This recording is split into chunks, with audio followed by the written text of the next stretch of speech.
محبت کے کچھ تقاضے بھی ہوتے ہیں. جیسے آپ اگر بیوی کو ایک نیا مکان لے کر دیں، چمکتی ہوئی نئی کار لے کر دیں، سونے کے سیٹ بنا کر دیں اور اچھے اچھے لباس بنا کر دیں، اسے بہت عزت سے نوازیں، بتائیں آپ کی بیوی کو آپ سے محبت کرنی چاہیے کہ نہیں کرنی چاہیے؟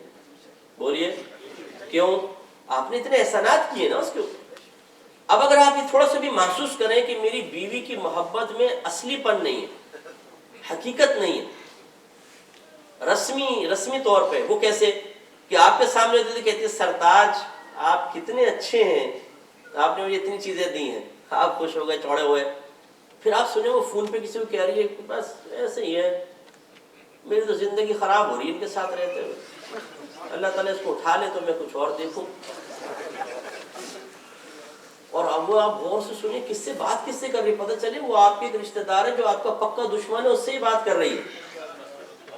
اور پھر آپ آ کے اندر بیٹھ جائیں، وہ آ کر کہے کہ سرتاج آپ پہ تو میری جان قربان، آپ پہ میرے سب کچھ قربان، کب مجھے سونے کا سیٹ لے کر دے رہے ہیں اگلا.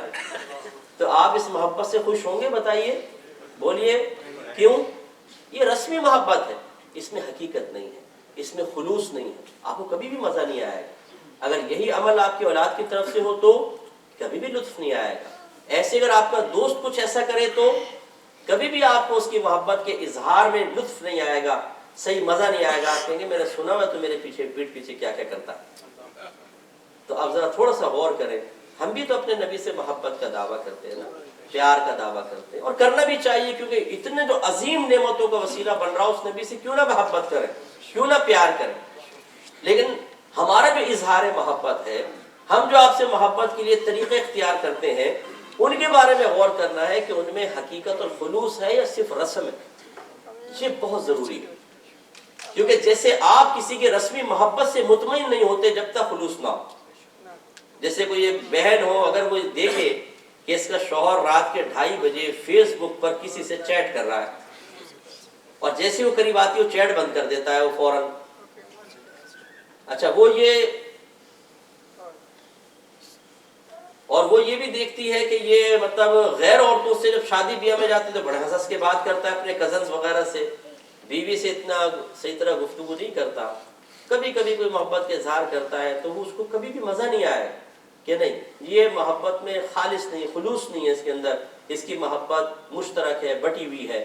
تو خلاصہ کلام یہ کہ جہاں ہمارے دل میں شبہ پیدا ہو جاتا ہے کہ سامنے والے کی محبت میں اخلاص اور خلوص نہیں ہے، وہاں مزہ ختم ہو جاتا ہے، اور وہاں ہم اس کی محبت کے دعووں کا اعتماد کرنا، اس پہ اعتبار کرنا چھوڑ دیتے ہیں.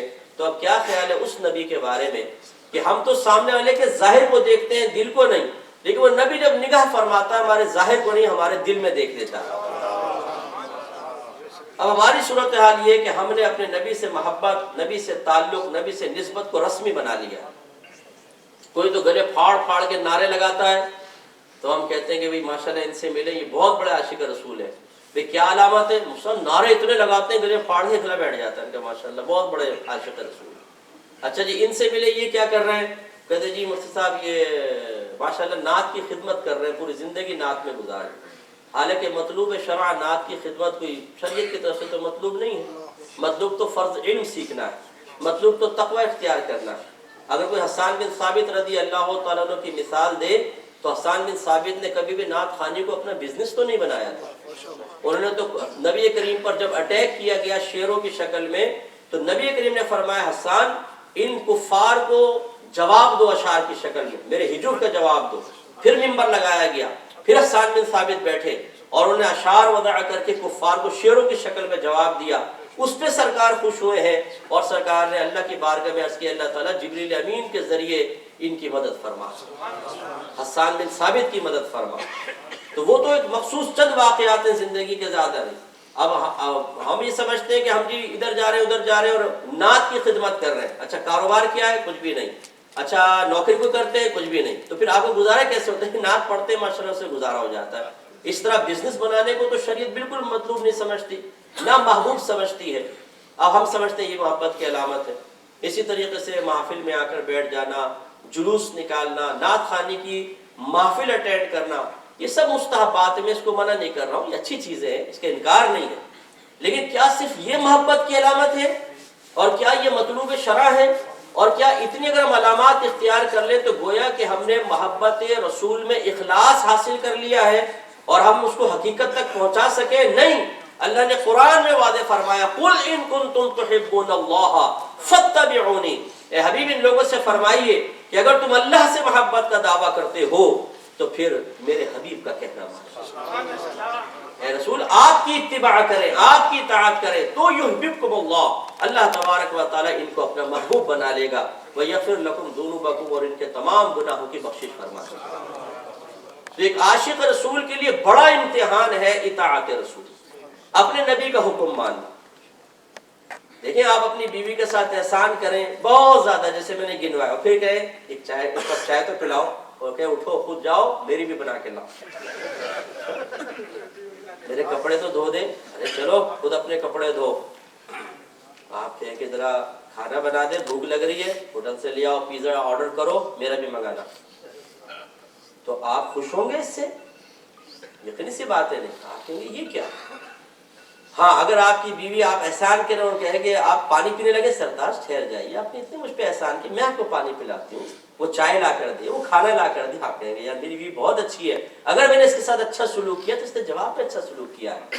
ہماری صورتحال یہ ہے کہ میرے آقا تو رات دن ہمارے لیے دعائیں فرمائے، میرے آقا میدان عرفات پہنچے، مزدلفہ پہنچے، اپنے لیے نہیں امت کے لیے دعا کر رہے ہیں، اللہ تعالیٰ جو میدان عرفات میں آئے اس کے تمام حقوق العباد میں کی گئی کوتاہیوں کو معاف فرما دے۔ مزدلفہ پہنچے، دعا کی اللہ تعالیٰ جو یہاں ظالم آئے جس نے حقوق العباد میں کوتاہی کی، اللہ تعالیٰ اس کی بھی بخشش فرما دے، اور اللہ تعالیٰ وعدہ فرما لے حبیب ان دو میدانوں میں جو آپ کا امتی آئے گا گناہوں سے ایسا پاک و صاف کر دوں گا جیسے آج یہ اپنی ماں کے پیٹ سے پیدا ہوا ہے۔ اور جب وہ نبی اب ہمیں حکم دے تو جیسے بیوی کے ساتھ احسان کرے اور وہ منہ پھیر لے، بیٹے کے ساتھ احسان کرے وہ صحیح جواب نہ دے، دوست کے ساتھ احسان کرے وہ آپ کو دور سے دیکھ کے پلٹ کے چلا جائے تو دل ٹوٹتا ہے، میرے آقا کا دل اس سے کہیں زیادہ دکھتا ہے، اس لیے کہ میرے آقا رحمت للعالمین ہے، جس کا دل جتنا نرم ہوتا ہے، جس کی رحمت سب سے زیادہ اس کا دل اتنا نرم، اور جتنا انسان نرم ہوتا ہے، نرم دل ہوتا ہے، اتنا سینسیٹیو ہوتا ہے، اتنا حساس ہوتا ہے، تھوڑی تھوڑی باتیں دل پر لگتی ہیں۔ میرے آقا صلی اللہ علیہ وسلم کا دل انتہائی نرم ہے، جب آپ اپنے امتیوں کو دیکھتے ہیں کہ وہ سرکار کا حکم نہیں مان رہے، سرکار ان کے لیے جنت کا راستہ آسان کر رہے ہیں، سرکار خود فرماتے ہیں کہ میری مثال ایسی ہے جیسے ایک شخص نے آگ جلائی، جب آگ خوب روشن ہو گئی تو پروانے اس میں آ کر گرنے لگے، آپ سرکار فرماتے ہیں میری مثال بالکل ایسی ہے کہ میں تمہیں جہنم، تم جہنم کی طرف بڑھتے ہو اور میں تمہیں کمروں سے پکڑ پکڑ کے جہنم سے ہٹاتا ہوں۔ گویا کہ جب میں آیا تو اللہ تبارک و تعالیٰ نے میری وجہ سے ایک عالم کو روشن فرمایا ہے، کہ جہنم کو بھی پیدا کیا، جنت کو بھی، اور تم جہنم کی طرف بڑھ رہے ہو جیسے پروانے آگ میں گرنا چاہتے ہیں، میں تمہاری کمر پکڑ پکڑ کے تمہیں کھینچتا ہوں لیکن تم ہو کے گرتے چلے جاتے ہو۔ تو اس لیے میرے پیارے بھائیوں، محبت صرف یہ نہیں ہے کہ ہم خالی زبان سے دعوے کریں، کہ آپ صرف کسی کی زبانی محبت کو قبول کریں گے؟ نہیں، اگر ایک دوست کہتا ہے یار میں تجھ پہ جان قربان کرتا ہوں، آپ کہتے ہیں ثبوت فراہم کر، کیسے؟ تو اس سے اگر محبت کرتا ہے، کتنی محبت کرتا ہے، اچھا کیسے بتا؟ وہ پچھلے زمانے میں سنا ہے وہ عاشق کہا کرتے تھے میں تیرے لیے آسمان سے تارے توڑ کے لے آؤں گا، وہ کہتی نہیں تھی کہ توڑ کے لے آؤ، تو پتہ لائے گا تو ہے نہیں، لیکن وہ کہتی تھی محبت کا اظہار تو یہ کر رہا ہے واقعی ہے۔ تو وہ شیریں فرات کے بارے میں سنا ہے کہ اس نے فرات نے نہر کھود دی تھی، اس نے کہا دودھ کی نہر نکال دو پہاڑ سے تو تمہیں مان لوں گی تم اس سے محبت کرتے ہو، اس نے کدال لے کے دودھ کی نہریں نکل آئیں۔ یہ تو فرضی قصے ہیں، لیکن آپ یہ دیکھیں جہاں کہیں محبت کا امتحان ہوا ہے، محبوب نے اس امتحان کا ثبوت فراہم کیا ہے، تو اللہ تعالیٰ نے ہمارے لیے بھی ایک امتحان رکھا کہ اگر تم اپنے نبی سے محبت کا دعویٰ کرتے ہو تو پھر اپنے نبی کا کہنا مان کے دکھاؤ۔ اگر نبی کا حکم مانو گے تم حقیقی محبت کرنے والے ہو، اور اگر نبی کا حکم سن کے تمہارا چہرہ بدل جائے، تمہارا موڈ آف ہو جائے، تم اپنی زبان سے نہیں بلکہ حال سے کہو کہ مت کر نصیحت ناصحا، دل میرا گھبرائے ہے، اس کو دشمن جانو ہوں جو مجھ کو سمجھائے ہے، تو اس کا مطلب یہ ہے کہ پھر ابھی تم نے محبت کے میم تک کو بھی حاصل نہیں کیا، ابھی مفہوم محبت سمجھا ہی نہیں ہے۔ رسم محبت اور ہوتی ہے، حقیقت محبت اور ہوتی ہے۔ جب انسان عشق کرتا ہے، پیار کرتا ہے، تو پھر محبوب کی طرف سے آنے والی تکلیفوں پر صبر بھی کرتا ہے۔ تو پھر انسان یہ نہیں دیکھتا کہ میرے حبیب کا حکم میرے لیے کتنا مشکل ہے، وہ یہ دیکھتا ہے کہ میں اس کو اپنے لیے آسان سے آسان تر کیسے کر کے اس کو اپناؤں، یہ ہے اس کا کمال۔ حضرت بشر حافی رضی اللہ تعالیٰ عنہ کے پاس کچھ لوگ ملنے کے لیے آئے، آپ نے فرمایا کیسے آئے؟ کہنے لگے کہ حضور آپ سے محبت کرتے ہیں، تو ہم نے کہا چلو آپ کی زیارت کے لیے آ جائے۔ آپ نے پتھر اٹھائے مارنے شروع کر دیے تو بھاگے ہو۔ آپ نے فرمایا کیوں بھاگتے ہو؟ کہ حضور ہم تو آپ سے محبت کا اظہار کرنے آتے ہیں، آپ پتھر مار رہے۔ فرمایا اگر میں تمہارا محبوب ہوں تو پھر محبوب کی طرف سے آنے والی تکلیفوں پر صبر بھی کیا جاتا ہے، تو بھاگ کیوں رہے ہو؟ اور یہی مفہوم میرے آقا نے ایک شخص کو ارشاد فرمایا، وہ آئے، یا رسول اللہ میں آپ سے بڑی محبت رکھتا ہوں۔ سرکار نے ارشاد فرمایا سوچتے ہو کیا کہہ رہے ہو؟ عرض کی جی ہاں میں سوچ سمجھ کے عرض کر رہا ہوں۔ سرکار نے فرمایا پھر آزمائشوں کے لیے تیار ہو جاؤ، اس لیے کہ جو نبی سے محبت کرے گا اسے قدم قدم پر کبھی دنیا سے لڑنا پڑے گا، کبھی مخلوق سے لڑنا پڑے گا، کبھی نفس کا مقابلہ اور کبھی شیطان سے مقابلہ کرنا پڑے گا۔ تو پھر اس کی زندگی ایسی بنے گی جیسے سرکار نے فرمایا دنیا مومن کے لیے قید خانہ اور کافر کے لیے جنت۔ ہم تو سمجھتے ہیں ہم یو کے میں آ گئے تو جنت میں آ گئے، اگر کوئی ہے اس کا بھی مکان بھی بن گیا ہے، شادی بھی ہو گئی، بچے بھی اچھے فرما بردار نکل آئے ہیں، اس کی جاب بھی بہت اچھی ہے، کاروبار اچھا چل رہا ہے، ہم کہتے ہیں مجھ سے کوئی غم کوئی ٹینشن نہیں ہے، اللہ کا بڑا کرم ہے، بہت خوش ہوں میں۔ مجھے حیرت ہوتی ہے کہ ایسا آدمی نبی کریم کی تسلسل سے نافرمانی کر کے کیسے کہہ رہا ہے کہ میں خوش ہوں؟ اسے تو فکر کرنی چاہیے کہ دنیا کے 40 50 60 سال تو یوں چٹکی بجاتے گزر جائیں گے۔ آپ کی عمر کتنی ہے حضرت؟ بغیر چھپائے 33، آپ ہی کتنی ہے؟ یہ 53، یہ 33۔ ان سے پوچھے 33 ایئرز کیسے گزرے بتائیں ذرا۔ یہ آپ کو 5 سے 7 منٹ 10 منٹ 15 منٹ 20 منٹ میں سنا سکیں گے، اس سے زیادہ کچھ یاد نہیں ہے۔ یہ اپنے 53 ایئرز کے واقعات سنائیں، اتنے سے ہو جائیں گے۔ جو زندگی گزر گئی وہ ختم، اور ابھی کچھ زندگی باقی ہے، وہ چٹکی بجاتے ختم ہونے والی ہے۔ پھر جب قبر میں رکھ کر ماں چلی جائے گی، باپ چلا جائے گا، دوست احباب، وہ بیوی بچے جن کے لیے حرام کمایا تھا، وہ دوست جن کی مروت میں ہم نے گناہ کبیرہ میں ان کے ساتھ تعاون کیے تھے، وہ لوگ جن کے لیے ہم نے فراڈ کیے تھے، وہ سارے ہمیں دفنا کر ہاتھ جھاڑ کر چلے جائیں گے، اور ہم قبر میں تنہا ہوں گے۔ پھر منکر نکیر آئیں گے، پہلا سوال ہوگا ماں ربو کا تیرا رب کون ہے، پھر ماں دینوں کا تیرا دین کیا ہے، اور پھر میرے آقا صلی اللہ علیہ وسلم قبر میں آئیں گے، سرکار کا جسد اقدس سامنے ہوگا، اور فرشتے پوچھیں گے ما کنت تقول فی حق ھذا الرجل، تو اس شخص کے بارے میں کیا کہا کرتا تھا۔ پھر ہم اگر کوئی سرکار کی اطاعت کرنے والا ہے تو انشاءاللہ اس کی زبان سے تو یہ نکلے گا کہ میں بتاؤں یہ کون ہے، یہ بتائیں کہ میں کون ہوں۔ میں نے اپنے سرکار کے لیے قربانیاں دی ہیں، اپنے سرکار کی اطاعت کی ہے، اور جس نے اپنے نبی کا حکم ٹالا، جس نے اپنے نبی کے حکم کو بوجھ سمجھ کے پسے پش پھینکا، جس نے اپنی بیوی بچوں اپنی اولاد کے سامنے نبی کی نافرمانی کر کے انہیں بھی نبی کی نافرمانی پر جرأت بخشی ہے، وہ شرمندہ ہوگا، نادم ہوگا، اس کا سر شرم سے جھک جائے گا کہ یہ وہ نبی ہیں جن کی میں نافرمانی کرتا رہا، جن کے قدموں کی برکت سے مجھے یہاں اسٹے مل گیا، جن کے قدموں کی برکت سے صحت ملی، جن کے قدموں کی برکت سے بیوی بچے ملے، ماں باپ ملے، اللہ نے اپنی معرفت عطا فرمائی، یہ وہ نبی ہیں، لیکن میں ان کے احکام کو سن کر ٹالتا رہا، شرمندگی سے جھک جائے، افسوس ہوگا، ندامت ہوگی۔ اس لیے میں آپ سے گزارش کرتا ہوں کہ جو نبی سے محبت کا دعویٰ کرتا ہے تو اسے پھر نبی کا حکم بھی ماننا چاہیے، اور اس کے لیے آدمی کو ہمت پیدا کرنی پڑے گی۔ میرے یہاں بہت سارے بزرگ بیٹھے ہوئے ہیں، ہاتھ جوڑ کر عرض کرتا ہوں ناراض مت ہوئیے۔ ایک نوجوان نافرمانی کرے تو جی کہتے ہیں جوانی دیوانی ہے، ابھی امنگیں جوان ہیں، فیلنگز جوان ہیں، اگرچہ یہ عذر نہیں اللہ کی بارگاہ میں، لیکن چلے دنیاوی لحاظ سے سمجھ میں آتا۔ ایک شخص بڑھاپے کی دہلیز پہ قدم رکھ چکا ہے، کوئی عورت اس کی طرف دیکھنے کے لیے تیار نہیں، کھانا کھائے تو صحیح طریقے سے ہضم نہ ہو، بیماریاں بہت ساری لگ گئی ہیں، جسمانی طاقت ختم ہو گئی ہے۔ آخر اب کون سے وقت کا انتظار ہے جس میں مکمل طور پہ نبی کریم کی سنتوں کی چلتی پھرتی انسان تصویر بنے؟ اب وہ کون سے وقت کا انتظار ہے جس میں اپنے آقا کا مکمل طور پہ انسان کہنا مانے؟ یہ وقت بھی نکل گیا تو پھر اگلی دہلیز تو پھر موت کی دہلیز ہے، اور پھر وہاں پہ کتنا پچھتاوا ہوگا۔ اس لیے میں آپ سے گزارش کرتا ہوں، اور اپنی بہنوں سے بھی خاص طور پر، میری بہنوں یاد رکھیں، یہ آپ کے شوہر کا آپ پر مہربان ہونا، آپ کے بچوں کا آپ کو ممی ممی ممی امی کہنا، اور آپ کا عورتوں کے درمیان پاکستان میں یا ہندوستان میں جا کے فخراً بیٹھنا کہ جی UK سے آئی ہے ماشاءاللہ یہ قریب آپ سے چھن جائے گا، سب یہاں پہ رہ جائے گا، آپ کا زیور، آپ کے کپڑے، آپ کی کار، آپ کا مکان، آپ کے شوہر کی محبت، آپ کے بچوں کا پیار، سب یہیں رہ جائے گا، آپ کو تنہا اٹھا کے اندھیری قبر میں ڈالا جائے گا۔ وہاں اگر کام آئے گا تو نبی کریم کا حکم ماننا کام آئے گا، سرکار کی اطاعت کام آئے گی، سرکار کے احکام کو اہمیت دینا کام آئے گا۔ اس لیے میرے پیارے بھائیوں اور بہنوں، اس امتحان کی طرف آئیے، یہ معمولی نہ بنائے کہ اب سرکار کا حکم دیکھیں گے بھئی مزہ آئے گا، دل مانے گا، نفس مانے گا، شیطان اجازت دے گا، بیوی بچے مانیں گے تو ہم مانیں گے، ورنہ سرکار کے حکم کو ٹال دیں گے۔ خدا کی قسم یہ ادب اور احترام نہیں ہے، یہ سرکار کی محبت اور پیار نہیں ہے۔ ہمت پیدا کریں اور سرکار کی زبان سے لفظ تو بعد میں نکلنے چاہیے، ہم سرکار کی آنکھوں کے اشاروں کو سمجھیں۔ اس کے لیے آپ علماء کے قریب آئیں، علم سیکھیں باقاعدہ، ہمارے سرکار نے ہمیں کیا فرمایا، اور جو واضح چیزیں وہ تو کم از کم ہم کریں نا۔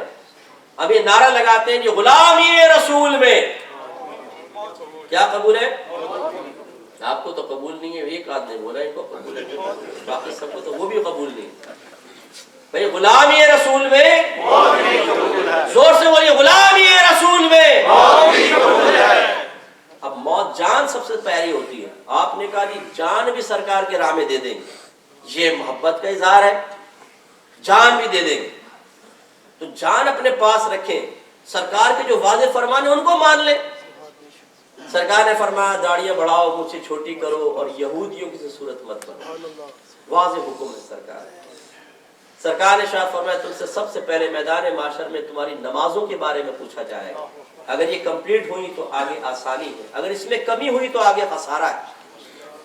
سرکار نے شاید فرمایا جس نے میری نافرمانی کی اللہ تبارک و تعالی نے اس پہ ذلت اور خواری کو مسلط فرمایا۔ تو نماز پڑھنا، داڑھی رکھنا، گناہوں سے بچنا، طلب العلم فریضۃ علی کل مسلم، سرکار نے فرمایا علم کا حاصل کرنا عاقل بالغ مسلمان مرد و عورت پہ فرض ہے، تو علم دین سیکھنا، یہ تو واضح احکام ہے جو سرکار نے ارشاد فرمائے ہیں، ہم ان کو بھی نہیں مانتے۔ داڑھی رکھتے ہوئے ہمیں شرم آتی ہے، روزانہ شیو کر کے آئینے میں دیکھتے ہیں اچھا لگ رہا ہوں، آج تو پپو لگ رہا ہوں، یوں سٹائل کریں گے، یوں کریں گے، یوں کریں گے، پھر آفٹر شیو لوشن، پھر اس والے سے پوچھیں گے کیسا لگ رہا ہوں، وہ کہتی ہے بور ہو چکی ہوں دیکھ دیکھ کے، بس ٹھیک ہے اچھے لگ رہے ہو، تم اب بہت عمر ہو گئی تمہاری، جوان نہیں رہے ہو، اب نہیں کرو، لیکن ہم دل میں خوش ہوتے ہیں۔ لیکن یاد رکھیں جب ہم آفٹر شیو لوشن لگا کے اپنے آپ کو دیکھ کے رہے ہوتے ہیں نا، میں بہت اچھا لگ رہا ہوں، اس وقت میرے سرکار اپنی نگاہیں پھیر لیتے، آدمی وہ سرکار کو اچھا لگتا۔ ہاں آپ داڑھی رکھیں، شاید آپ کی بیوی کہے تم نے کیا داڑھی رکھ لی، لوگ مجھے ملا کی بیوی کہیں گے، ہو سکتا ہے آپ کی بیوی کو پسند نہ آئے، لیکن سرکار کی نگاہوں میں جو پیار اور محبت ہے وہ دیکھیں تو خدا کی قسم آپ اپنی جانیں قربان کر دیں۔ میرے آقا بڑے پیار سے دیکھتے ہیں اس چیز کو، یہ مرد کے لیے زیور ہے، یہ مرد کا حسن ہے، یاد رکھیں، اس سے چہرہ نورانی ہوتا ہے، اس سے مردانہ طاقت میں اضافہ ہوتا ہے، اس سے اللہ تبارک و تعالی کی طرف سے رحمت برکتیں نازل ہوتی ہیں، فرشتے اس شخص کی زیارت کرتے ہیں کہ جو داڑھی رکھتا ہے۔ اور یاد رکھیں یہ صرف دنیا کے اندر رکھ لیں، آخرت میں میرے آقا نے فرمایا جب لوگ جنت میں داخل ہو جائیں گے جسم پر کہیں بال نہیں ہوگا، وہاں بغیر داڑھی کے ہوں گے۔ دنیا میں داڑھی رکھ لیں، آخرت میں رہیں گے جنت میں بغیر داڑھی کے، لیکن اگر یہاں بغیر داڑھی کے رہے، اللہ نہ کرے، میں یہ نہیں کہتا ہوں کہ داڑھی میں اسلام آگے کہ داڑھی رکھیں گے تو مسلمان ہے ورنہ نہیں، یہ لیکن ہمارا اسلامی شعار ہے، یہ ہمارا مذہبی شعار ہے، یہ ہمارا فخر ہے۔ اور آپ کے اطراف میں ماشاءاللہ لوگوں نے رکھی ہوئی، ایسا بھی نہیں کہ یار ہم رکھیں گے، یار میں اکیلا کیسے نظر آؤں گا، ماشاءاللہ اللہ نے آپ کے لیے مثالیں قائم کی۔ ایسی میں اپنی بہنوں سے گزارش کرتا ہوں، پردہ، حیا بہت ضروری ہے۔ ایک دفعہ سرکار خطاب فرما رہے ہیں، سرکار نے صحابہ کرام سے سوال کیا کہ یہ بتاؤ ایک عورت کے لیے سب سے بہترین چیز کیا ہے، اور ابھی سب سوچ رہے تھے، حضرت علی اٹھ کے گئے، بی بی فاطمہ رضی اللہ تعالیٰ عنہ سے معلوم کیا کہ سرکار نے کویسچن کیا، ذرا جواب تو دیں۔ بی بی فاطمہ نے فرمایا ایک عورت کے لیے سب سے بہترین چیز یہ ہے کہ نہ اسے کوئی غیر مرد دیکھے اور نہ وہ کسی غیر مرد کو دیکھے۔ حضرت علی آئے پیچھے آ کے چپکے سے بیٹھ گئے، سرکار نے مسکرائے، سرکار کو علی کھڑے ہو جواب دیں، حضرت علی نے جواب دیا، سرکار پھر مسکرائے اور فرمایا علی ضرور یہ تمہیں جواب فاطمہ نے دیا ہوگا، کیونکہ نبی جانتے ہیں یہ کس صاحبزادی کی زبان سے نکلا ہوا ہے، اس لیے کہ تربیت اسی نبی نے کی ہے۔ ایسی باپردہ تھی ہماری بی بی فاطمہ، اور یہ مسلمہ، یہ تو میں اکثر مسائل بیان کرتا ہوں کہ عورتوں پر نہ کھانا پکانا فرض ہے، نہ کپڑے دھونا فرض ہے، نہ کپڑے استری کرنا فرض ہے، نہ بچوں کے کپڑے دھونا فرض ہے، یہ ان پہ کوئی واجب نہیں، ٹھیک ہے نا؟ تو بہنیں بڑی خوش ہوتی ہیں، شوہروں سے کہتی ہیں سنو مفتی صاحب کیا کہہ رہے ہیں، لیکن میں جواب میں ساتھ ساتھ یہ بھی تو کہتا ہوں کہ بی بی فاطمہ رضی اللہ تعالی عنہا کو دیکھیں کہ انہوں نے پوری زندگی اپنے گھر کا کام اپنے ہاتھوں سے کیا، حالانکہ وہ آپ سے مجھ سے زیادہ علم رکھنے والی تھی کیونکہ سرکار کی صحبت یافتہ ہے، تو ان کی سنت پوری کریں۔ اب بعض مجھے بھائی ایسے ملے، مصطفیٰ آپ نے مسئلے بیان کر کے ہماری زندگی تنگ کر دی، میں بیوی سے کہتا ہوں کھانا بنا، وہ کہتی ہے مصطفیٰ نے تو بتایا واجب ہی نہیں ہے۔ تو میں آپ کو ایک مشورہ بھی دے دیتا ہوں، بہنیں سے ذرا گھبرا جائیں گی تھوڑا سا، لیکن مشورہ دے دیتا ہوں کہ یہ عورت کا حق ہے کہ وہ کھانا نہ بنائے، حق ہے کہ اس کا وہ کپڑے نہ دھوئے، ٹھیک ہے عورت کا حق ہے، لیکن پھر شوہر کو بھی حق پورا کرنے کا حق ہے۔ شوہر دوسری شادی، تیسری شادی، چوتھی شادی بغیر بیوی کی اجازت کے کر سکتا ہے۔ تو اگر بیوی کہے نا کہ یہ مجھ پہ کوئی تمہارا حق لازم نہیں ہے کہ تمہارے کپڑے دھوں، تو پھر آپ کہیں کہ پھر مجھ پہ بھی لازم نہیں کہ تجھ سے اجازت لوں، میں دوسری شادی بھی کر سکتا ہوں، اللہ نے مجھے خلق کیا، تجھے حق دیا مجھے بھی دیا۔ تو میں سمجھا رہا ہوں، مذاق کر رہا ہوں۔ تو یہ بہنیں بعض اوقات اس طرح اپنے مطلب کے مسائل سیکھ لیتی ہیں، باقی کہتی ہیں سنا ہی نہیں تھا، میں تو اس طرح متوجہ ہو گئی تھی بچہ رونے لگ گیا، تو وہ اپنے مطلب کے مسائل۔ تو میں آپ سے گزارش کرتا ہوں کہ بہنوں سے خاص طور پہ اپنے شوہروں کی اطاعت کریں۔ آپ کو یہاں پہ قانونی پروٹیکشن حاصل ہے، اس کا مطلب یہ نہیں ہے کہ آپ شوہر سے بدتمیزی کریں، اس کی آنکھوں میں آنکھیں ڈال کر گفتگو کریں، آپ کے نبی نے اس سے منع فرمایا ہے۔ میرے آقا صلی اللہ علیہ وسلم نے ارشاد فرمایا اگر میں کسی مخلوق کو سجدہ کرنے کا حکم دیتا تو بیویوں کو حکم دیتا کہ وہ اپنے شوہروں کو سجدہ کریں۔ اللہ تعالیٰ نے آپ کے شوہر کو اتنا مقام دیا ہے، اور سرکار نے شوہر فرمایا، یہ نہیں فرمایا نیک اور صالح شوہر فرمایا، وہ کیسا بھی ہو، لیکن بحیثیت شوہر کے اللہ نے اس کو اتنا حق دیا ہے کہ بیوی کو اجازت نہیں ہے کہ وہ شوہر کے ساتھ بدتمیزی کرے، شوہر کی آنکھوں میں آنکھیں ڈال کے گفتگو کرے۔ اس لیے اگر کوئی بچی میری اردو سمجھ رہی ہے، میرا بیان سمجھ رہی ہیں، یا کوئی بہن ان کو سمجھائے کہ خصوصاً یہاں کی جو بورن بچیاں ہوتی ہیں، بعض اوقات یہاں کے کلچر کو دیکھ کر وہ اتنا یہاں اسلامی رنگ قبول کرنے کے لیے تیار نہیں ہوتی، لیکن اللہ تعالیٰ کی بارگاہ میں یہ عذر چلے گا نہیں۔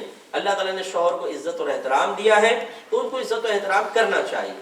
ہاں ساتھ ساتھ نبی کریم صلی اللہ علیہ وسلم نے بھی آخری خطبہ میں فرمایا کہ میں تمہیں تمہاری بیویوں کے معاملے میں تمہیں اللہ سے ڈراتا ہوں، تمہیں یہ کمزور مخلوق اللہ نے تمہارے تابع کی ہے، تم ہمیشہ ان کے معاملے میں اپنے اللہ سے ڈرتے رہنا۔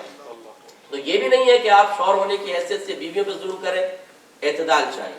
اسی طرح بس آخر میں 2 منٹ آپ کے نماز کے سلسلے میں لوں گا کہ نماز فرض ہے کس کو نہیں معلوم، لیکن ہم اس میں کوتاہی کرتے ہیں۔ خصوصاً فجر کے اندر آپ دیکھیں کہ ہماری مسجدوں کے اندر جماعت میں اکثر کمی ہوتی ہے، ہم نکلنا پسند نہیں کرتے، گرم گرم بستر ہے، کون اٹھ کر یہاں پر آئے، بولتے ہیں نہیں یار بس چھوڑو اپنے گھر میں پڑھ لیں گے۔ نماز فرض ہے اور جماعت واجب ہے۔ ہاں اگر اتنی برف باری ہو کہ آپ کو یقین ہو کہ میں باہر نکلوں گا تو ہلاک ہو جاؤں گا، وہ ایک الگ بات، لیکن ماشاءاللہ گھر سے باہر نکل کے گاڑی میں اگر بیٹھیں اور گاڑی میں سب ہیٹر وغیرہ ہوتا ہے، آپ آرام سے یہاں پہ آئے مسجد میں آئے تو اتنے پرابلم نہیں ہوتی۔ تو اس لیے نماز 5 وقت اس کی پابندی بہنیں بھی یاد رکھیں کہ آپ کو پابندی کرنی ہے۔ اب ہم مختلف ہیلے بہانے کرتے ہیں، کوئی کہتا ہے جی فجر میں اٹھا نہیں جاتا، کوئی کہتا ہے میں کام پر ہوتا ہوں، کوئی کہتا ہے جی میں جہاز میں سفر کر رہا ہوں تو میں کیسے پڑھوں، کوئی کہتا ہے جی موٹر وے پہ سفر کر رہا ہوں کیسے پڑھوں۔ میں یہ گزارش کرتا ہوں کہ آپ کی گورنمنٹ آف برطانیہ یہ اعلان کر دے کہ جو با جماعت پہلی صف میں نماز پڑھے گا اس کو 1000 پاؤنڈ ملیں گے، جو دوسری میں پڑھے گا اس کو 900، جو تیسرے میں 800، پھر 700، 600، 500، پھر 100، پھر 90، پھر 80، پھر 70، آخر میں جا کے 10 پاؤنڈ تو فری بھی ملیں گے۔ جو جہاز میں پڑھے گا فی نماز اس کو 500 پاؤنڈ ملے گا، جو فجر کی نماز میں آئے گا اس کو 2000 پاؤنڈ ملیں گے، کیونکہ مشکل ہے اٹھنا۔ بتائیں کوئی رہے گا پیچھے؟ بولیے۔ اچھا اب اگر کوئی لیٹا ہے ٹھنڈ میں فجر میں اپنے بستر پہ اور اٹھنے لگے آپ کے نہیں یار سو جو ٹھنڈ ہو رہی ہے، کیا بولے گا؟ لا حول ولا قوت الا باللہ، اللہ کا نام کھاؤں دشمن شیطان کی بات مارو، کافر سمجھا ہوا ہے کیا؟ اوڑھ کے جاؤں گا، جیکٹ نہیں رکھی میرے پاس، ارے بھائی یار کیسی باتیں کرتے ہو؟ پھر ہمیں دلائل بھی الٹے ہو جائیں گے، نفس ہمیں نفس بتائے گا یار یہ کرو یہ کرو یہ کرو، بھائی نماز نہ چھوڑو۔ اور یہاں اللہ کے نبی فرمائے قرۃ عین فی الصلاۃ، نماز میں میری آنکھوں کی ٹھنڈک ہے۔ تو میری بہنوں، اپنی قبر میں اگر نور پیدا کرنا ہے اور اپنی قبر کو جنت کے باغوں میں سے ایک باغ بنانا ہے تو نماز کی پابندی آپ بھی کریں، بہنیں بھی کریں۔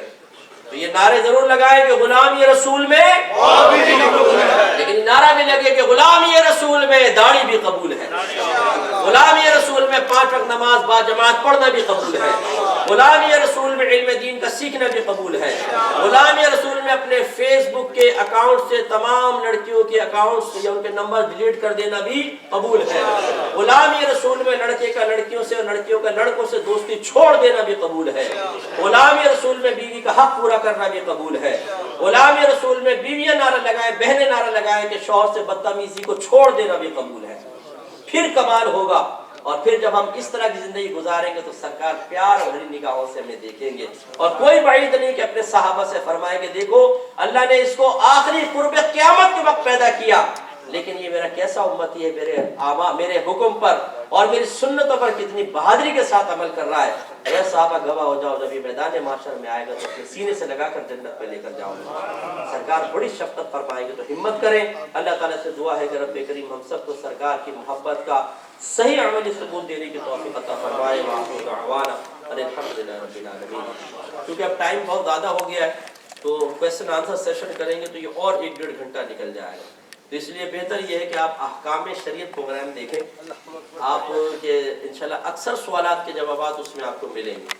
ایسی درس بخاری شریف ہے ماشاءاللہ، وہ آپ دیکھیے، پوری بخاری شریف ترجمے کے ساتھ اور شرح کے ساتھ میں بیان کرنے کا ارادہ تو میرا ہے۔ ماشاءاللہ 1000 سے زیادہ حدیثیں ہو گئی ہیں، تو کم از کم ایک مسلمان اپنے حبیب کا بخاری کا کلام اپنی زندگی میں ایک بار تو پورا شرح کے ساتھ سن لے، بہت اچھی بات ہے۔ اس طرح الحادی پروگرام بھی آتا ہے جس میں قرآن کی تفسیر، قرآنی موضوعات پہ کلام ہوتا ہے، آپ خود بھی سنیے، اپنے گھر والوں کو بھی سنائیے تو بہت بہتر ہوگا۔ میرے خیال میں اب سوال جواب کی نشست، باقی مرضی آپ کی، میں تو جواب دینے کے لیے تیار ہوں، لیکن مسئلہ یہ کہ صبح جو ہے نا میری 8:10 پہ فلائٹ ہے اور ابھی ہمیں یہاں سے مانچسٹر جانا ہے، ابھی کھانا بھی کھانا ہے، پھر مانچسٹر جا کے مجھے تھوڑا سامان بھی بند کرنا ہے، اور اس کے بعد پھر 3 گھنٹے اگر پہلے میں نکلتا ہوں تو 5 بجے مجھے نکلنا ہے۔ تو اب آپ اس کے پیش نظر میں گزارش کرتا ہوں کہ تھوڑا سا چند سوالات کر لیں، چلیں ضروری تو میں جلدی جواب دے دیتا ہوں، باقی سارے تو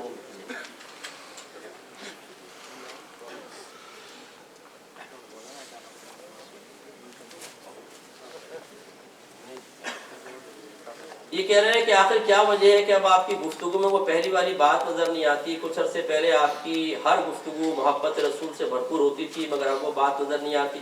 آپ کی گفتگو میں جا بجا سید اعلیٰ حضرت کے ریفرنسز ہوتے تھے مگر اب ان کا نام نہیں لیتے، برائے مہربانی کنفیوژن کلیئر کر دیں۔ اب آپ بتائیں یہ کنفیوژن کس شخص کے ذہن میں آ سکتی ہے؟ جس کے ذہن میں خود کنفیوژن ہو، ٹھیک ہے نا؟ ابھی پورا بیان میں نے کیا، میرے تو ہر بیان اس پر مشتمل ہوتا ہے، اللہ کا بڑا کرم ہے۔ اور جتنا میں کیو ٹی وی پر نبی کریم کی محبت کو شاید میں نے عام کیا ہے، کسی نے شاید ہی کیا ہو، اس لیے نہیں کہ مطلب کوئی دوسرا کر نہیں رہا، مطلب یہ کہ مجھے زیادہ چانس ملا ہے۔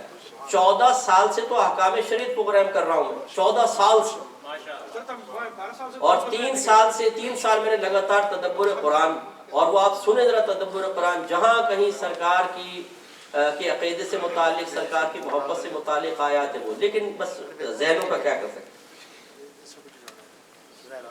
موجودہ دور میں اپنے اوپر قیاس کر کے فتویٰ دینے والے مفتی حضرات کی رہنمائی فرمائے۔ اب یہ پتہ نہیں مقصد کیا ہے، مجھے سمجھ میں نہیں آیا سوال کا۔ زنا کی سزا سنسار کرنا ہے مگر اسلام 4 گواہوں کی ڈیمانڈ کرتا ہے، اس کا مطلب کیا ہے؟ یہ سب تو چھپ کر کیا جاتا ہے۔ مطلب کہنے کا یہ ہے کہ اگر کوئی شخص کسی پر الزام لگاتا ہے کہ اس نے زنا کیا ہے تو پھر 4 آدمیوں کی ڈیمانڈ ہے، ٹھیک ہے نا، کہ بھی آپ اپنا ثابت کریں کہ اگر اس نے زنا کیا، آپ نے الزام لگایا تو 4 گواہ لے کر آئیں۔ اگر وہ نہیں لا سکتا تو خود اس کو 80 کوڑے پڑیں گے جس نے زنا کی تہمت لگائی، ٹھیک ہے۔ تو باقی اگر خود کوئی شخص چھپ کر زنا کرتا ہے اور حاکم اسلام موجود ہو تو اس کی بھی سزا کا طریقہ ایک ہی ہے کہ وہ خود آ کے اپنا اقرار کرے کہ جی میں نے زنا کیا ہے تو آپ مجھے سزا دیں، تو پھر اس کی سزا ہو سکتی ہے۔ ورنہ جب الزام ہوتا ہے نا، جب الزام، اس میں پھر 4 گواہ چاہیے ہوتے ہیں کہ آپ ثابت کریں کہ یہ 4 گواہ لے کر آئیں کہ واقعی شخص نے زنا کیا ہے۔ اگر یہ 4 گواہوں کی ڈیمانڈ نہ ہوتی تو جو چاہتا دوسرے پہ زنا کا الزام لگا کر اس کو سزا دلوا سکتا تھا. اس لیے شریعت نے سخت اس میں حکم رکھا ہے.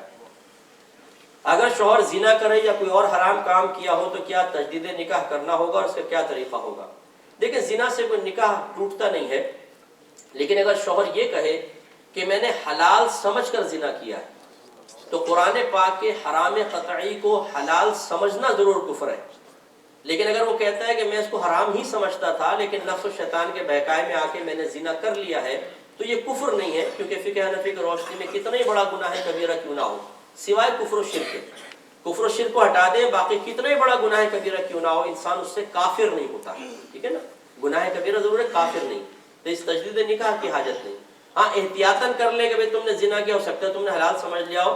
احتیاطاً تجدید نکاح کرنا چاہیں تو آسان سا طریقہ یہ ہے کہ 2 مردوں کو سامنے بٹھائیں، میاں بیوی آمنے سامنے بیٹھ جائیں. بیوی شوہر سے کہے کہ میں آپ کو اختیار دیتی ہوں کہ آپ میرا نکاح اپنے ساتھ اتنے حق مہر کے بدلے میں کر لیں.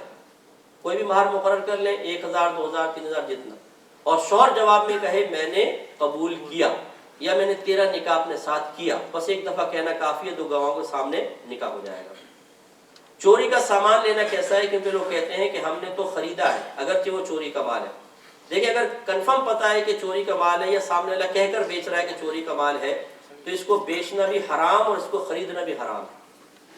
یہ کہنا ہے جی ہم نے تو خریدا ہے، تو اگر کوئی آپ کا چوری کا مال خرید لے تو یعنی آپ کے گھر میں چوری ہوئی ہو اور آپ دیکھیں کہ مارکیٹ میں آپ کا ٹی وی بک رہا ہے، تو میرا ہے، میں اس پہ اسٹیکر لگایا تھا، اور کوئی کہے کہ ہم نے تو خریدا ہے بھاگو یہاں سے، تو یہ غلط طریقہ، یہ غلط بات ہے. کبھی بھی شریعت کے مسائل کو اپنی عقل سے حل نہ کریں. شریعت نے ہر مسئلے کا حل بیان کیا ہے، علماء سے معلوم کر کے مفتیان کرام سے اس کا حل لیجیے. زکوٰۃ دینے کے لیے 7.5 تولہ کی لمٹ، سونے کی لمٹ ہے. لینے والے کے لیے کیا شرعی حکم ہے؟ کیونکہ اگر کوئی بیوہ اور یتیم کے پاس گھر اور جاب وغیرہ ہو، کیش وغیرہ بھی ہو، تو کیا بیوہ کو زکوٰۃ دی جا سکتی ہے؟ دیکھیں لینے کے سلسلے میں کوئی زکوٰۃ لینا چاہتا ہے تو اس کا اصول شرع یہ ہے کہ نہ اس کے پاس 7.5 تولہ سونا ہو، نہ 52.5 تولہ چاندی ہو، نہ اتنا کیش روپیہ ہو جس سے وہ 52.5 تولہ چاندی خرید سکے، نہ اس کے پاس اتنا مال تجارت ہو بیچنے کے لیے مال کی جس کی مالیت 52.5 تولہ چاندی تک پہنچ سکے، نہ اس کی ذاتی ملکیت میں گھر میں اتنا سامان ہو جو ضروریات زندگی سے زیادہ ہو اور اس کی مالیت 52.5 تولہ چاندی تک پہنچ جائے. جیسے ڈیکوریشن پیسز ہیں میرے پاس، میں نے اینٹیک لے کے رکھے ہوئے ہیں، پتہ چلا جی 1 لاکھ کے ہیں وہ، مثال کے طور پر. اب وہ ضروریات زندگی سے زیادہ ہے. ضروریات زندگی سے مراد وہ سامان ہے جو روز مرہ ہمارے کام آئے اور اس کے بغیر سخت مشقت میں پڑ جائے، جیسے جوتے ہیں، لباس ہیں، ہمارا بستر ہے، ہماری سواری ہے، کچن کا سارا سامان وغیرہ ہے. خود مکان بھی حاجت اصلیہ میں ضروریات زندگی میں آتا ہے، لیکن ڈیکوریشن پیسز اس میں کسی چیز میں کام نہیں آتے. تو اگر کوئی بیوہ ایسی ہیں جن کے پاس سونا چاندی روپیہ مال تجارت یا ضروریات زندگی سے زیادہ اتنا سامان ہے تو پھر وہ مالکہ نصاب ہے، وہ نہیں لے سکتی. ہاں اگر یہ چیزیں ہیں لیکن ان پہ قرضہ اتنا زیادہ ہے کہ آج اگر وہ قرضہ ادا کریں تو یہ کچھ بھی باقی نہ رہے یا نصاب باقی نہ رہے تو پھر وہ لے سکتی ہیں، کیونکہ ان کے قرض کی وجہ سے گویا کہ یہ مال ان کی ملک میں ایک طرح سے نہیں ہے. کیا بدعقیدہ اور گستاخ رسول سے قطع تعلق کر سکتے ہیں؟ کر سکتے ہیں نہیں، واجب ہے کہ کریں. ایسے کسی شخص کے پاس ہرگز نہ ہے، بالکل نہیں. امامت اور اذان کے لیے داڑھی کا شرعی حکم کیا ہے؟ دیکھیں اذان اگر بغیر داڑھی والے نے دی تو اذان ہو جاتی ہے اور لوٹانے کی بھی حاجت نہیں ہے، بہتر ہے کہ دوبارہ دے لے. لیکن امامت کے سلسلے میں حکم شرع ذرا سخت ہوتا ہے، کیونکہ یہ مصلی جو ہوتا ہے یہ سرکار کے نائب کا ہے، سمجھ لے نائبان رسول کا ہے، اور اس پر جو شخص کھڑا ہوگا سمجھ لے ہم نے اپنے درمیان میں اس شخص کو سب سے زیادہ باعزت اور قابل تعظیم مانا ہے، تبھی آگے کھڑا ہے، اب کھڑا کیا ہے. اور جس کی داڑھی نہ ہو، یاد رکھیں یہ داڑھی کٹوانا گناہ ہے جیسے سرکار کا حکم ٹالنا، اور گناہ کرنے والا وہ بھی اعلانیہ سب کے سامنے وہ فاسق معلن کہلاتا ہے، اعلانیہ گناہ کرنے والا. اور ہمارے نبی نے فاسق کی تعظیم سے منع فرمایا ہے، لہذا ایسے مصلی پہ داڑھی جس کی نہ ہو اس کو کھڑا کرنا شرعاً جائز نہیں. نعت خوانوں کی نعت سنانے پر پیسے دینا جائز ہے؟ یہ پیسے دینا جائز ہے، اس میں کوئی حرج نہیں ہے، دے سکتے ہیں آپ، لیکن اس کا انداز صحیح اختیار کرنا بہتر ہوگا. یہ جو ہم آج کل یہ نوٹ اڑانا شروع کر دیتے ہیں یہ مناسب طریقہ نہیں ہوتا ہے، غلط طریقہ ہے. ہاں ویسے آپ خدمت کرنا چاہیں تو بالکل نعت خوان کی بھی کر سکتے ہیں، کوئی اس میں حرج نہیں ہے۔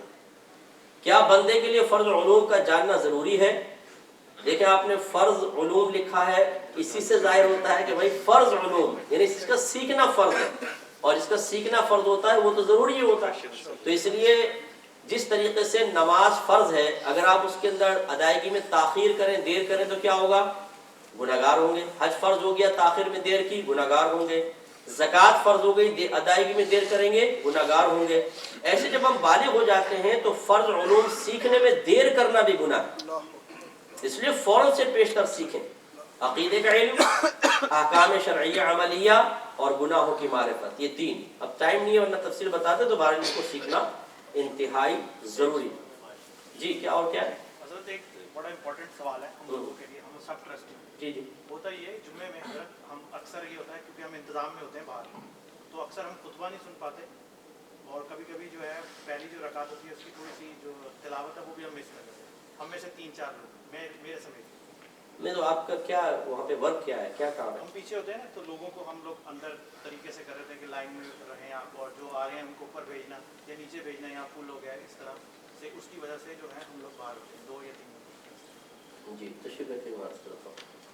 دیکھیں مسئلہ یہ ہے کہ انتظام مسجد کے لیے پبلک میں شعور بیدار کرنا انتہائی ضروری ہے۔ اگر ہماری پبلک اتنی بے شعور رہے کہ ہر دفعہ کچھ لوگوں کو اپنا خطبہ بھی چھوڑنا لازم آئے، اور پھر بلکہ یہ کہہ رہے ہیں کہ بعض اوقات تو ایک رکعت بھی ہماری خطرے میں پڑ جاتی ہے، یہ شرعاً جائز نہیں ہے۔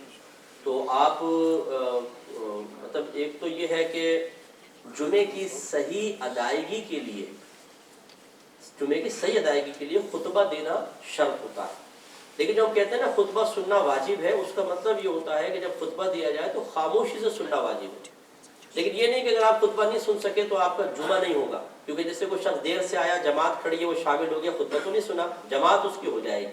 تو یہ تو ہے کہ اگر آپ نے خطبہ نہیں سنا ہے تو آپ کی نماز ہو جائے گی، لیکن دوران خطبہ ادب احترام سے بیٹھنا یہ سرکار نے واجب قرار دیا ہے، وہ آپ نہیں کر سکتے ہیں، آپ باہر ہوتے ہیں، تو یہ ایک تو غلط ہے۔ اور دوسرا پھر رکعت کا نکل جانا، اتنی تاخیر کرنا کہ رکعت شروع ہو جائے، یہ بھی غلط ہے، کیونکہ تکبیر اولیٰ میں شامل ہونا ضروری ہے۔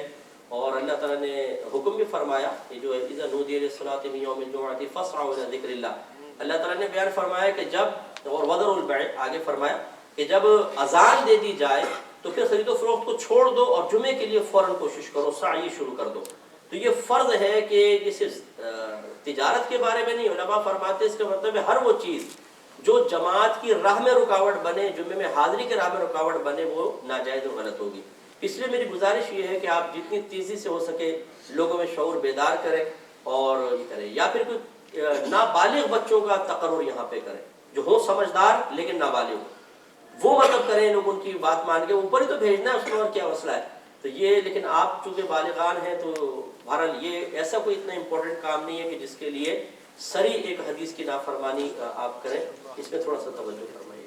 جی جی کسی دوست نے آج مجھے ایک ویڈیو دکھائی ہے جس میں اس نے کہا کہ کمنٹ کریں، تو میں مسلسل نماز بھی پڑھتا ہوں، تو میں نے کہا میں کمنٹ نہیں کر سکتا، لیکن آج مفتی صاحب آ رہے ہیں تو میں ان سے پوچھتا ہوں۔ جی سوال یہ انہوں نے کیا کہ یہ کچھ لوگ گاڑی کے ساتھ ماشاءاللہ محبت، رسول صلی اللہ علیہ وسلم کی محبت میں کیک کاٹ لیتے ہیں برتھ ڈے کے، اور اس پہ انہوں نے جب کاٹا تو انہوں نے پڑھا ہیپی برتھ ڈے یا رسول، تو کہتے ہیں یہ صحیح ہے؟ تو میں کہ میں نے پوچھتا ہوں۔ دیکھیں بعض چیزیں ایسی ہوتی ہیں کہ جو ہمارے ہاں نئی نئی چیزیں بن رہی ہیں۔ سوال یہ ہے، میں آپ سب کو بتا دیتا ہوں کہ کوئی ویڈیو ان کو دکھائی گئی جس میں ایک بڑا برتھ ڈے کیک ہے، مطلب کیک بنا ہوا ہے اور لوگ اس کو کاٹتے ہوئے کہہ رہے ہیں ہیپی برتھ ڈے یا رسول اللہ، تو وہ پوچھنے والے نے پوچھا بھائی ایسا کرنا کیسا ہے؟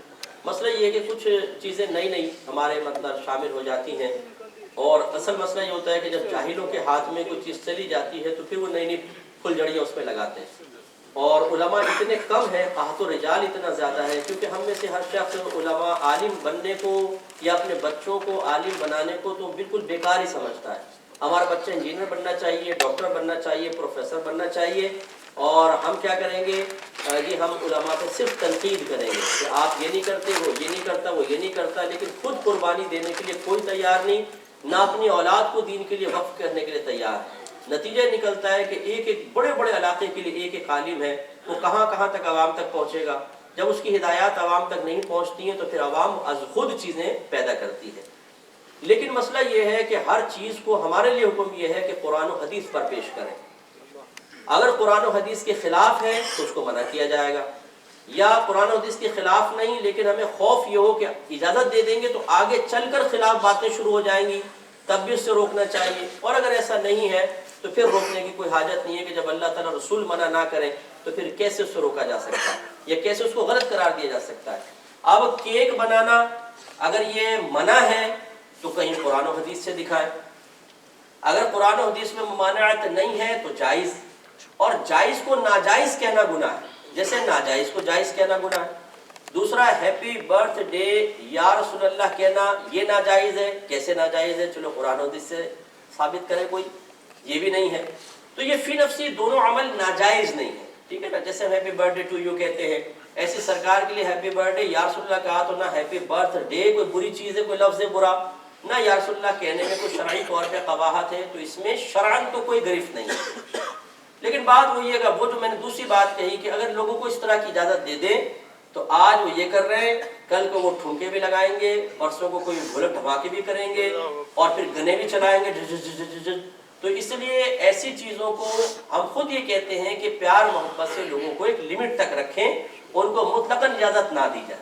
لیکن فی الحال جو جتنی باتیں آپ نے بتائی ہیں, جو شخص اس پہ اعتراض کرے کہ بھئی ایسے کیوں کر رہے ہیں, اس سے ایک ہی جواب طلب کیا جائے کہ بھئی ہمیں قرآن و حدیث سے بتا دو تاکہ ان جاہلوں کو منع کیا جائے. آپ بتاؤ, ہمیں ویڈیو شیئر کرنے کے بجائے اس کا حکم شرع آپ کہیں سے پوچھ کے بتائیں, لیکن قرآن و حدیث میں اپنی عقل سے نہیں. اپنی عقل سے اگر آپ کہیں گے میں یہ کہتا ہوں یوں, تو پھر وہ بھی جواب میں کہیں گے میں یہ کہتا ہوں کہ یوں, تو پھر وہ میں یہ کہتا ہوں آپ کو کیسے مان لے, میں یہ کہتا ہوں اس کا کیوں نہ مانے. تو عقل سے مسئلہ حل نہیں ہوگا, شریعت کا حکم ہوگا. تو میں اس کو میں حوصلہ افزائی نہیں کرتا ہوں, میں ان چیزوں کو سختی سے کہتا ہوں کہ روکنا چاہیے. وجہ اس کی یہ ہے کہ جب یہ چیزیں عوام میں زیادہ چلیں گی آپ یہ دیکھیے کہ خرابیاں بہت شدید پیدا ہوں گی. لیکن بہرحال یہ ہے عمل جائز کو رہنے دیں.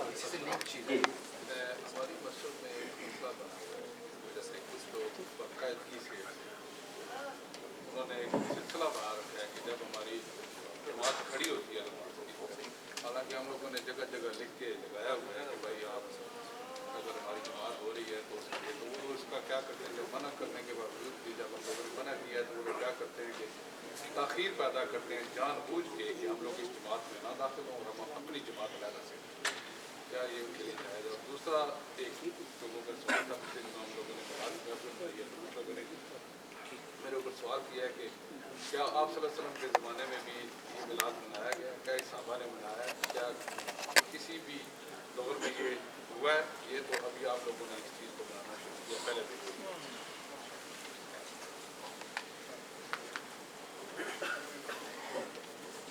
دیکھیں مسئلہ یہ ہے کہ ایک تو یہ فرما رہے ہیں کہ کچھ لوگ آتے ہیں جان بوجھ کر تاخیر کرتے ہیں, جماعت جب یہ ختم ہو جاتی ہے تو اپنی دوسری جماعت قائم کرتے ہیں.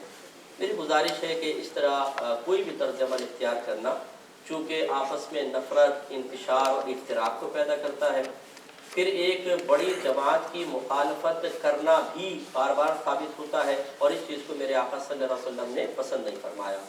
اسی لیے سرکار نے فرمایا کہ اتبعوا سواد الاعظم من شذ شذ فی النار, بڑی جماعت کی ہمیشہ پیروی کرو, جو اس سے علیحدہ ہوا وہ جہنم میں جائے گا. میں یہ نہیں کہہ رہا ہوں کہ دوسری جماعت کرنے والا جہنم میں جائے گا, مثال دے رہا ہوں کہ سرکار چاہتے ہیں کہ اجتماعیت ہو, جماعت میں لوگ رہیں. اسی لیے سرکار نے فرمایا لا تجتمع امتی علی الضلالہ, میری امت کبھی گمراہی پر جمع نہیں ہوگی. اس کا مطلب جب اتفاق سے کام کریں گے تو وہ گمراہی نہیں ہوگی, اس میں اتفاق برکت ہوگی. اس لیے اس طرح کا کوئی بھی طرز عمل اختیار کرنا جس سے مسجد میں انتشار ہو, افتراق ہو, یہ شدید ناجائز ہے. ایک آدھ دفعہ کبھی کوئی مہینے میں ہو جائے, چلے دیر سے آ گئے تو وہ تو اجازت ہوتی ہے کہ اپنی جماعت قائم کر لیں. لیکن اگر یہ روزانہ کا طریقہ کار اختیار کیا جائے تو یقیناً یہ چیز پہ لڑائی جھگڑے فتنہ فساد کی طرف لے کر جائے گی, اور جو عمل فتنہ فساد کی طرف لے کر جائے وہ کبھی بھی شریعت کی نگاہوں میں محبوب نہیں ہو سکتا. اس لیے آپ قرآن اٹھا کے پڑھیں, کچھ کفار تھے جنہوں منافقین تھے جنہوں نے ایک مسجد بنائی, ٹھیک ہے نا, وہ اس لیے بنائی تھی تاکہ مسلمانوں کی جماعت میں قلت پیدا ہو جائے, انہوں نے علیحدہ بنائی. تو اللہ تعالیٰ نے اس مسجد کو ڈھانے کا حکم دیا, سرکار نے فرمایا اسے گراؤ, کو اللہ نے حکم دیا تو اس کو مسجد درار فرمایا, ضرر پہنچانے والی مسجد. تو مسجد بنانا کتنا اچھا کام ہے, اس میں جماعت ہوگی، نماز ہوگی، اذان ہوگی، لیکن اسے اس لیے گرانے کا حکم دیا کہ وہ مسلمانوں کی جماعت میں تقلیل کا سبب بن رہی تھی. اس لیے میں گزارش کرتا ہوں کہ ایسے معاملات نہ کیے جائے. باقی یہ سوال کہ جی میلاد مصطفیٰ صلی اللہ علیہ وسلم سرکار کے دور میں نہیں تھا، نہ سرکار نے اس کا حکم دیا، آپ کیوں کرتے ہیں؟ تو مجھے بڑی حیرت ہوتی ہے کہ یہ ایسے کویسچنس کیوں کرتے ہیں. مطلب یہ کہ کیسے نہیں تھا. دیکھیں ہمارے یہاں کھانا کھلایا جاتا ہے. میلاد کہتے کس کو آپ یاد رکھیے. ایک تو میلاد کو لغوی معنی سرکار کی ولادت کا بیان، لیکن ہمارے ہاں جو اصطلاحی طور پر میلاد ہے اس کو کہتے ہیں میلاد مصطفیٰ. یہ چند افعال کا مجموعہ ہے. مثلا کھانا کھلانا، سرکار کی پیدائش کے واقعات بیان کرنا، آپ کے معجزات، آپ کے کمالات کو بیان کرنا، نعتیہ محافل کا انعقاد، جلوس نکالنا، راستے وغیرہ سجانا. اب آپ یہ کہیں کہ یہ سرکار نے نہیں کیا، اور کیسے نہیں کیا؟ اللہ تعالیٰ نے نہیں کیا، یہ حکم نہیں دیا، کیسے نہیں دیا؟ ایک ایک چیز کو آپ لیتے جائیے. کھانا کھلانے کا حکم سرکار نے دیا ہے کہ نہیں دیا؟ بالکل دیا ہے. کھانا کھلانے کیسے نہ جائے؟ سرکار جب مکے سے مدینے کی طرف آئے تو صحابہ کرام جلوس کی شکل میں سرکار کو لے کر آئے. لبیک یا رسول اللہ کے نعرے لگ رہے تھے، مرحبا یا رسول اللہ کے نعرے تھے، صحابہ نے جھنڈے ہاتھ میں اٹھائے ہوئے تھے. اس جلوس کی یاد تازہ کرنے کے لیے مسلمان کرتے ہیں. تو بتائیے کون سی نئی چیز ہوئی؟ یہ تو 1500 سال پہلے بھی ہوا تھا. سرکار کی پیدائش کے واقعات خود سرکار نے بیان فرمائے ہیں. سیرت کی کتابیں بھری پڑی ہیں. کون سی یہ نئی چیز ہے؟ پرانی چیز ہے. سرکار کے فضائل و کمالات تو خود اللہ تعالیٰ خود قرآن میں بیان فرمائے، خود سرکار اپنی زبان اقدس سے بیان فرمائے. یہاں بیان کی جائے تو کون سی نئی چیز ہے؟ تو وہی پرانی چیز ہے. تو میں اکثر سمجھانے کے لیے پھر عرض کرتا ہوں کہ یہ بتائیے پیاز کھانا جائز ہے؟ بولے زور سے. جائز ہے نا. یہ کہتے ہیں نہیں آپ نہیں کھاتے پیاز. بھائی پیاز کھانا جائز، ٹماٹر، گرم مسالہ،